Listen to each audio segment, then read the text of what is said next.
Next ನ್ಯೂಸ್ಗೆ ಸ್ವಾಗತ. ನಾನು ಪ್ರೀತಿಕಾ ಬಂಗೀರ. ರಾಜ್ಯ ರಾಜಕಾರಣದಲ್ಲಿ ಅಚ್ಚರಿಯ ಬೆಳವಣಿಗೆ ನಡೆದಿದೆ.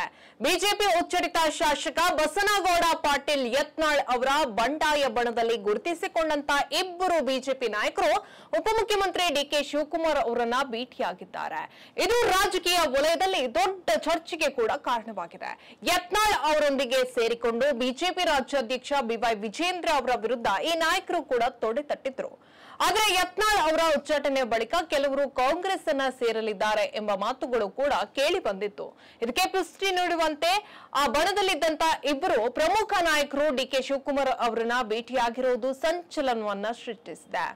ಬಿಜೆಪಿ ಮುಖಂಡರಾದಂತ ಜಿಎಂ ಸಿದ್ದೇಶ್ವರ್ ಹಾಗೂ ಬಿಜೆಪಿ ಶಾಸಕ ಬಿಪಿ ಹರೀಶ್ ಅವರು ಡಿಕೆ ಶಿವಕುಮಾರ್ ಅವರನ್ನ ಭೇಟಿ ಮಾಡಿದ್ದಾರೆ. ಮೇಲ್ನೋಟಕ್ಕೆ ಇದೊಂದು ಸೌಜನ್ಯವಾದ ಭೇಟಿಯಾಗಿದ್ರು ಅನಿಸಿಕೊಂಡ್ರು ಕೂಡ ಬಿಜೆಪಿ ನಾಯಕರು, ಅದರಲ್ಲೂ ಯತ್ನಾಳ್ ಬಂಧದಿಂದಲೇ ಗುರುತಿಸಿಕೊಂಡಂತ ಈ ಇಬ್ಬರು ನಾಯಕರು ಒಟ್ಟಿಗೆ ಡಿಕೆ ಶಿವರನ್ನ ಭೇಟಿ ಮಾಡಿರೋದು ಕುತೂಹಲವನ್ನ ಕೂಡ ಕೆರಳಿಸಿದೆ.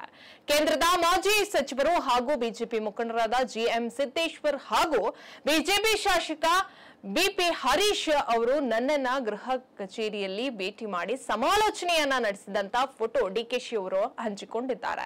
ಇದರ ಬೆನ್ನಲ್ಲೇ ರಾಜಕೀಯ ಚರ್ಚೆಗಳು ಕೂಡ ನಡೀತಾ ಇವೆ. ಕೆಲವು ವಾರದ ಹಿಂದೆಯಷ್ಟೇ ಬಸನಗೌಡ ಪಾಟೀಲ್ ಯತ್ನಾಳ್ ಅವರ ಮೇಲೆ ಶಿಸ್ತು ಉಲ್ಲಂಘನೆ ಆರೋಪದ ಮೇರೆಗೆ ಬಿಜೆಪಿ ಉಚ್ಚಾಟನೆ ಮಾಡಿತ್ತು.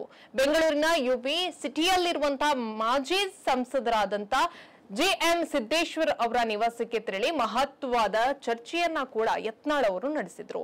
ಈ ಗೌಪ್ಯ ಸಭೆಯಲ್ಲಿ ಬಿಜೆಪಿ ಶಾಸಕರಾದ ರಮೇಶ್ ಜಾರಕಿಹೊಳಿ, ಬಿಪಿ ಹರೀಶ್, ಮಾಜಿ ಸಚಿವ ಅರವಿಂದ ಲಿಂಬಾವಳಿ, ಕುಮಾರ್ ಬಂಗಾರಪ್ಪ, ಮಾಜಿ ಸಂಸದ ಪ್ರತಾಪ್ ಸಿಂಹ ಸೇರಿದಂತೆ ಹಲವಾರು ಸೇರಿದ್ರು. ಯತ್ನಾಳ್ ಉಚ್ಚಾಟನೆ ತೆರವುಗೊಳಿಸುವ ಸಂಬಂಧ ಹಾಗೂ ಈ ಬಗ್ಗೆ ಹೈಕಮಾಂಡ್ಗೆ ಮನವರಿಕೆಯನ್ನ ಮಾಡಿಕೊಡುವ ಕುರಿತಾಗಿ ಯತ್ನಾಳ್ ಬಣದ ನಾಯಕರು ಚರ್ಚೆಯನ್ನ ನಡೆಸಿದ್ರು ಎಂದು ಕೂಡ ಹೇಳಲಾಗ್ತಾ ಇದೆ.